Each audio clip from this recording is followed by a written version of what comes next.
Hello दोस्तों, मैं आपका दोस्त अंकित चौधरी। स्वागत है आपका अपने चैनल रीड टू सक्सेस में। मैं उम्मीद करता हूं आप सभी बहुत अच्छे होंगे। तो दोस्तों, पिछली ज्योग्राफी की क्लास में जो हमने डिस्कस किया था वो डिस्कस किया था फिजिकल डिवाइडेशन ऑफ इंडिया, यानी कि भारत का भौतिक विभाजन, जिसमें हमने 5 सब डिवीजन किए थे।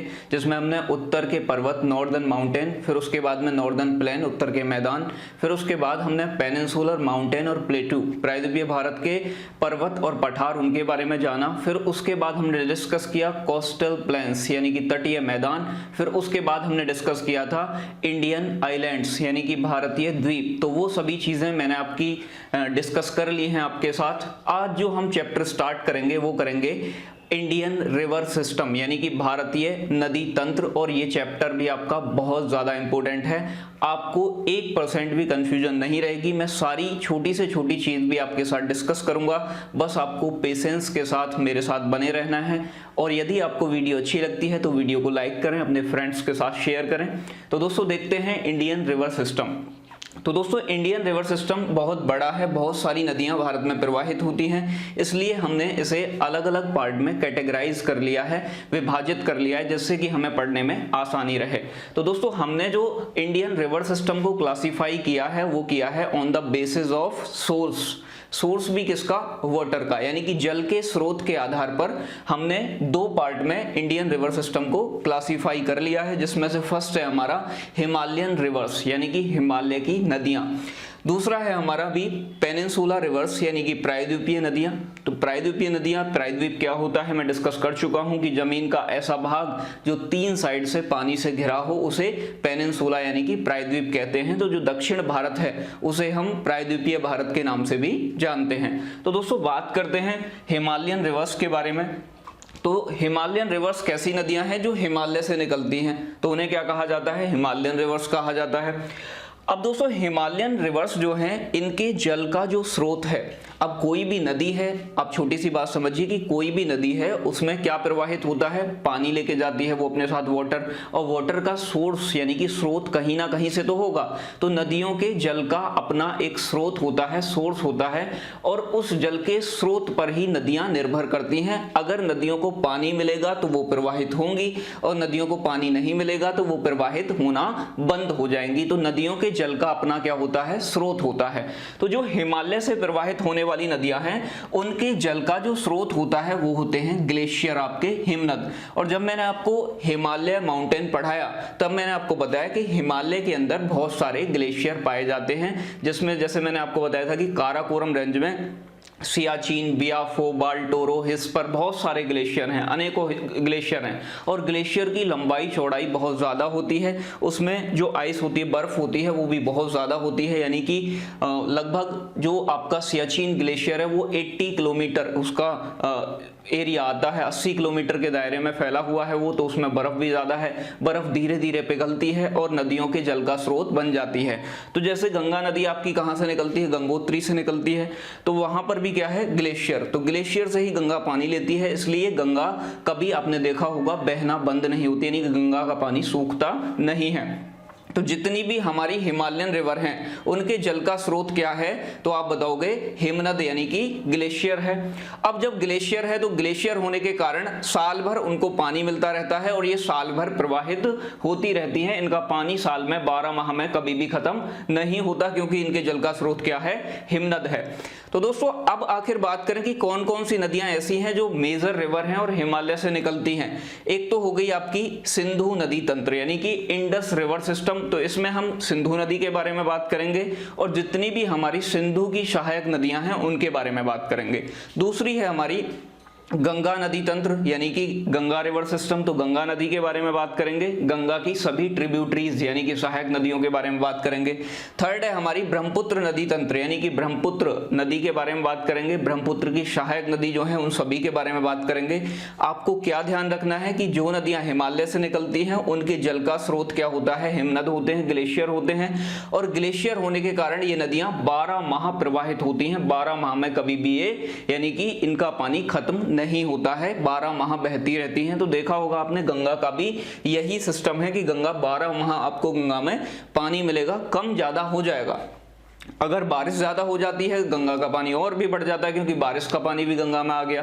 तो ये बात आपको समझनी है कि जितनी भी नदियां हिमालय से प्रवाहित होती हैं, हिमालय से निकलती हैं, वो नदियां 12 माह प्रवाहित होती रहती हैं। तो फर्स्ट कैटेगराइजेशन जो था हमारा, फर्स्ट जो विभाजन था वो था हमारा हिमालयन रिवर्स। हिमालय की नदियां जल का स्रोत हिमनद हैं, 12 माह बहती हैं, 3 मेजर रिवर हैं। इनकी ट्रिब्यूटरी यानी कि सहायक नदियों के बारे में बात करेंगे। सेकेंड है हमारा पेनिनसुला रिवर्स यानी कि प्रायद्वीपीय नदियां। प्रायद्वीपीय नदियां कौन सी हैं? तो प्रायद्वीपीय नदियां दक्षिण भारत की नदियां होती हैं। मैंने आपको बताया था कि प्रायद्वीपीय भारत को ही दक्षिण भारत के नाम से जानते हैं। तो प्रायद्वीपीय नदियों का जल का स्रोत क्या है हमारा? तो रेनफॉल यानी कि वर्षा। जो प्रायद्वीपीय नदियां हैं वो किस पे निर्भर करती हैं? तो वो वर्षा पर निर्भर करती हैं, क्योंकि दक्षिण भारत में कोई भी ग्लेशियर आपका नहीं पाया जाता। आगे बात करें, क्या ये 12 माह बहती हैं? तो दोस्तों ये 12 माह प्रवाहित नहीं होती हैं। रीजन क्या है? क्योंकि इनके जल का स्रोत वर्षा है, और वर्षा आपको पता है कि 12 माह नहीं होती है। इसलिए दक्षिण भारत की नदियां या पेनिनसुला रिवर्स जो है हमारी, वो 12 माह प्रवाहित नहीं होती हैं। अब इनको भी हमने 2 पार्ट में कैटेगराइज कर लिया है आगे जाके। एक तो है बंगाल की खाड़ी में जल गिराने वाली नदियां यानी कि बंगाल की खाड़ी वाली नदी, दूसरी है अरब सागर वाली नदी। ऐसी नदी जो अपना जल कहाँ गिराती हैं? अरब सागर में।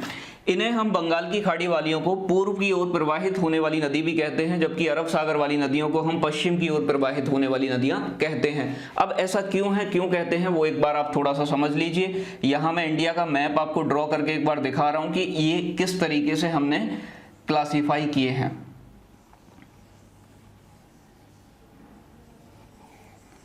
ये इंडिया का मैप है। आपको पता है कि इधर ईस्ट वाली डायरेक्शन में जो वाटर बॉडी है ये वाली, इसे बोलते हैं वे ऑफ बंगाल यानी कि BOB, बे ऑफ बंगाल। और ये है आपका अरेबियन सी, अरब सागर।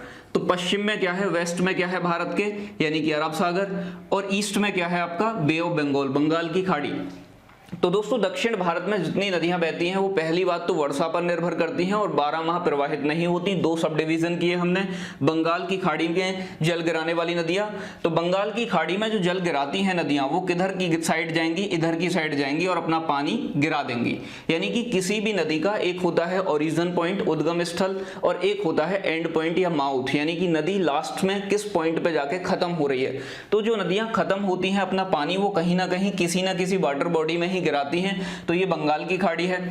तो जैसा आपने देखा होगा यहाँ एक नदी है आपकी दामोदर स्वर्ण रेखा, आपकी महानदी हो गई, फिर गोदावरी हो गई, कृष्णा हो गई, कावेरी हो गई। तो ये सारी नदियां किधर डायरेक्शन में बहती हैं? ईस्ट की तरफ बहती हैं, पूर्व की तरफ बहती हैं।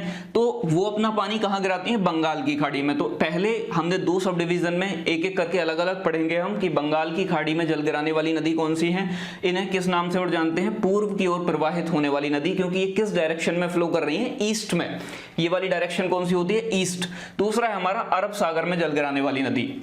तो ये आपका अरब सागर है। अरब सागर किस डायरेक्शन में? वेस्ट यानी कि पश्चिम दिशा में है। तो आपने देखा होगा मैंने आपको 2 नदी बताई थी, नर्मदा और ताप्ती। इससे अलग और भी बहुत छोटी छोटी नदी हैं, लोनी, माही, साबरमती। तो मैं उनके बारे में डिटेल में डिस्कस करूंगा आपके साथ, आपको परेशान नहीं होना है।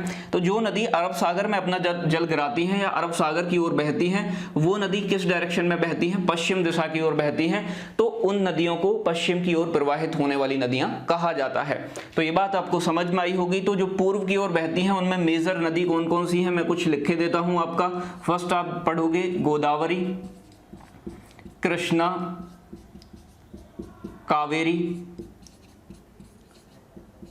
कावेरी आपका हो गया, महानदी। तो ये कुछ प्रमुख नदी हैं, एक एक नदी हम डिस्कस करेंगे डिटेल में। और जो आपके अरब सागर में जल गिराती हैं या पश्चिम की ओर बहती हैं उनमें प्रमुख नदी कौन सी हैं? नर्मदा, तापी या ताप्ती भी बोलते हैं जैसे ताप्ती। तो ये प्रमुख नदी हैं जो किधर की साइड बहती हैं? पश्चिम की तरफ। एक एक नदी के बारे में हम डिटेल में डिस्कस करेंगे। पहले आप छोटे छोटे जो पॉइंट हैं जो आपको समझने हैं वो आप समझ लीजिए। तो फ्रेंड्स कुछ पॉइंट हैं जो आपको अब समझ लेने हैं कि आखिर इनका मीनिंग क्या होता है। ये बार बार आपके सामने आएंगे इस चैप्टर में। तो सबसे पहला पॉइंट है कि हम पढ़ रहे हैं रिवर सिस्टम। तो आखिर रिवर सिस्टम होता क्या है, नदी तंत्र होता क्या है? तो दोस्तों इसे समझने के लिए आप ऐसे समझिए कि एक कोई मुख्य नदी है, ये कोई नदी है, मुख्य नदी है ये।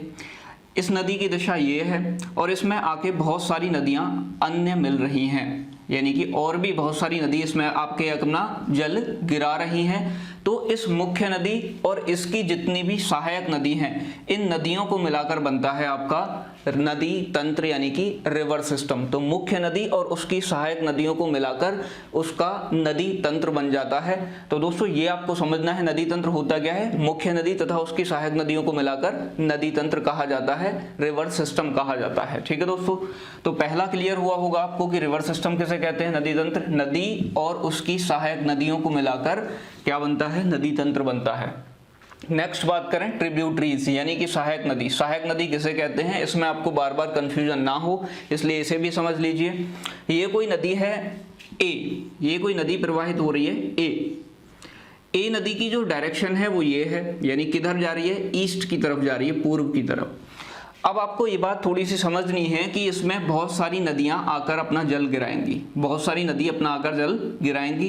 तो नदी दो ही डायरेक्शन से आके अपना जल गिरा सकती है। अब देखो दोस्तों, ये नदी जा रही है, ये पूर्व की तरफ जा रही है, आप भी इसकी दिशा में ही मुंह करके खड़े हो गए, तो जो आपका ऊपर वाला हाथ हुआ ये वाला कौन सा हुआ आपका, नदी की प्रवाह की दिशा में अगर आप मुख करके खड़े हो तो ये वाला डायरेक्शन, ये वाला हाथ कौन सा हुआ आपका, लेफ्ट हैंड।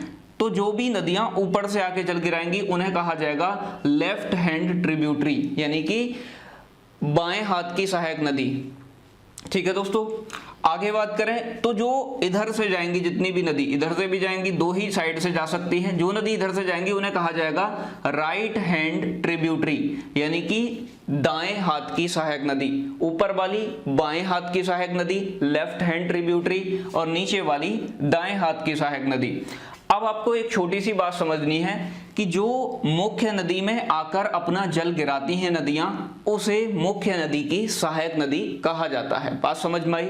अब एक छोटी सी पॉइंट और समझना है आपको, ये बात पता चल गई कि ट्रिब्यूटरी दो प्रकार की होती हैं, एक तो लेफ्ट हैंड ट्रिब्यूटरी यानी कि बाएं हाथ की सहायक नदी और दूसरा है राइट हैंड ट्रिब्यूटरी यानी कि दाएं हाथ की सहायक नदी। अब दोस्तों एक बात आपको और समझनी है कि नदी का नाम किस तरीके से बदलता है। फॉर एग्जाम्पल, ये कोई नदी जा रही है, ये मुख्य नदी है, या फिर ऐसा मानो कि ये एक नदी है जिसका नाम है ए, इसमें आकर एक नदी बी है ये जिसने आके अपना जल गिराया। तो ये एरो से मैं दिखा रहा हूं आपको समझना है कि ये कोई नदी जा रही थी जिसका नाम था ए में आकर बी मिल गई। यदि आगे मिलने के बाद जब दोनों नदी मर्ज हुई आपस में, दोनों नदी मिलने के बाद यदि नदी का नाम, ये वाली नदी पहले ए थी ये बी थी, दोनों मिली, यदि नदी का नाम आगे भी ए है तो इसका मतलब ये हुआ कि बी जो नदी है वो ए की सहायक नदी है, ए बी की सहायक नहीं है। कौन है, बी ए की सहायक नदी है। यदि नदी का नाम आगे चल के बी हो जाता तो आप कहते बी की सहायक नदी कौन है, तो ए है। बी की सहायक नदी कौन है, ए है। ये बात आप थोड़ी सी ऐसे समझिए कि आपको पता है कि यमुना नदी गंगा की सहायक नदी है। फॉर एग्जाम्पल, यहां बात समझो कि ये नदी जा रही है, गंगा है, और गंगा में आकर एक नदी मिली जिसका नाम है यमुना, जिसका नाम क्या है, यमुना। और नदी का मिलने के बाद आगे भी नाम क्या रहा, गंगा। तो इसलिए ये कहा जाता है कि यमुना नदी किसकी सहायक नदी है, गंगा की सहायक नदी है। तो दोनों को मिलने के बाद जो नाम आगे रहता है वो नदी जो दूसरी है वो उसकी सहायक बन जाती है। जैसे कि यमुना किसकी सहायक बन गई, गंगा की।